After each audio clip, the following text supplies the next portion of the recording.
धाराशिवच्या भूम तालुक्यातील धक्कादायक व्हिडिओ समोर आलाय। भोंदूगिरी करणाऱ्या महाराजाचा दुसरा धक्कादायक व्हिडिओ समोर आला। येशूच्या समोर नाक घास म्हणत महिलेच्या अंगातील भूत काढण्याचा हा धक्कादायक प्रकार भूम तालुक्यातील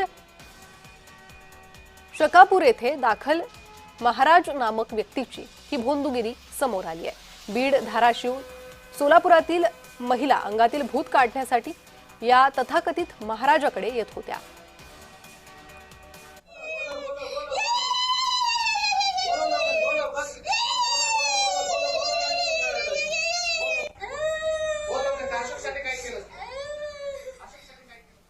एक पाण्याची बॉटल बिस्लेरीची आणि एक खोबरेल तेलाची बॉटल जर तुम्ही घेऊन गेलात आणि त्या ठिकाणी जर तुम्ही ते पिलात, अभिमंत्रित केल्याने तुमच्यावर जर मंत्र मारले तर त्या ठिकाणी तुमचे रोग बरे होतात, अशा पद्धतीचे मेसेजेस आणि अंधश्रद्धा भोंदूगिरीचा प्रकार या ठिकाणी चालू आहे। स्थानिकच्या पोलीस प्रशासनाला आम्ही तक्रार केल्यानंतर पोलीस या ठिकाणी कार्यवाही करताना दिसत नाहीत।